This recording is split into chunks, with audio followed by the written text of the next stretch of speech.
जय श्री राम दोस्तों, मैं प्रीतेश जुड़िया और आप लोग देख रहे हैं एक्सप्लोर विद प्रीतेश। पिछली वीडियो में आप लोगों ने देखा था कि जमदग्नि ऋषि माहिष्मती नगरी में प्रश्न जीत के यहाँ भिक्षा लेने जाते हैं। दोस्तों आज आपको आगे की बात पता चलेगी, तो बने रहे हमारे साथ और देखते रहिए एक्सप्लोर विद प्रीतेश। ऋषि जमदग्नि एक दिन अपने नियमित भिक्षा लेने के लिए वह माहिष्मती नगरी पहुँचे। उस समय राजा प्रश्नजीत दरबार में थे। जैसे ही राजा की दृष्टि ऋषि पर पड़ी, वे उनके दिव्य व्यक्तित्व के अभिभूत हो गए। जमदग्नि के चेहरे पर एक ऐसा शांत तेज था जो किसी भी महान ऋषि में ही देखा जा सकता है। राजा ने आगे बढ़कर उन्हें आदर सहित आसन दिया, भोजन कराया और विनम्रता से पूछा, महाराज आप कौन हैं और किस उद्देश्य से हमारे नगर आए हैं? जमदग्नि ने सरलता से कहा, राजन मैं तो केवल एक भिक्षुक ब्राह्मण हूँ, भिक्षा लेकर आश्रम लौट जाऊंगा। राजा उनके विनय और तेजस्विता से अत्यंत प्रभावित हुए। राजा ने महसूस किया कि यही वह गुणी पुरुष है जो उनकी बेटी का जीवन संपूर्ण कर सकते हैं। वे कुछ समय तक मौन रहे, फिर साहस कर बोले, महाराज यदि आपको उचित लगे तो मैं अपनी कन्या रेणुका का विवाह आपके साथ कराना चाहता हूँ।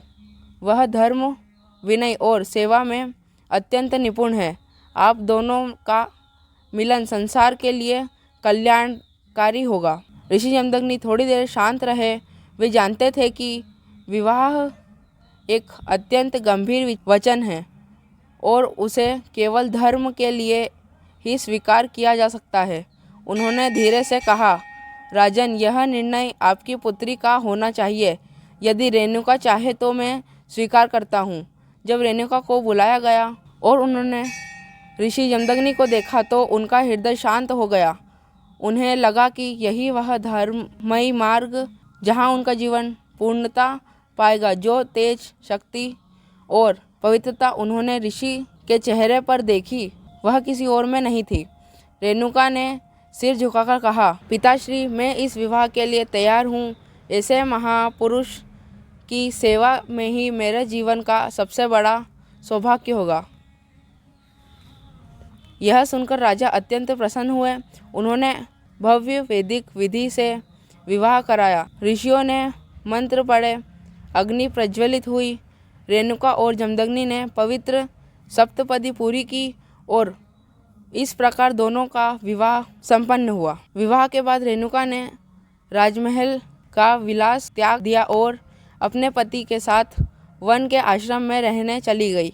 वहाँ जीवन बिल्कुल साधारण था।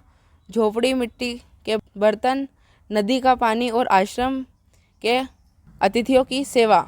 लेकिन रेणुका ने कभी शिकायत नहीं की, बल्कि वे आश्रम के जीवन में ऐसे रम गई जैसे वे जन्म से ही इसी संसार के लिए बनी हो। उनकी पवित्रता और सेवा इतनी गंभीर थी कि वे कच्ची मिट्टी के घड़े में पानी भर लाती थी और वे घड़े जरा भी नहीं टूटते थे। ऋषि और देवता दोनों उनकी इस पवित्रता शक्ति से प्रसन्न रहते थे। ऋषि जमदग्नि भी अपनी धर्मपत्नी से अत्यंत प्रसन्न थे। वे उनका सम्मान करते थे। वे उनका सम्मान उसी प्रकार करते थे जैसे कोई साधक देवी का करता है। समय बीतता गया। रेणुका और जमदग्नि के कई पुत्र हुए, जिसमें सबसे प्रसिद्ध भगवान परशुराम, जो विष्णु के छठे अवतार माने जाते हैं। परशुराम जी के और भी 4 भाई हैं, उनके बारे में हम आगे की वीडियो में बात करेंगे। तो चलिए मिलते हैं अब अगली वीडियो में। तब तक के लिए सब्सक्राइब करें हमारे चैनल, बेल आइकन को ऑलवेज सेट कर दीजिएगा और वीडियो को लाइक करना मत भूलिएगा। मिलते हैं अगले वीडियो में। तब तक के लिए जय श्री राम, जय श्री परशुराम।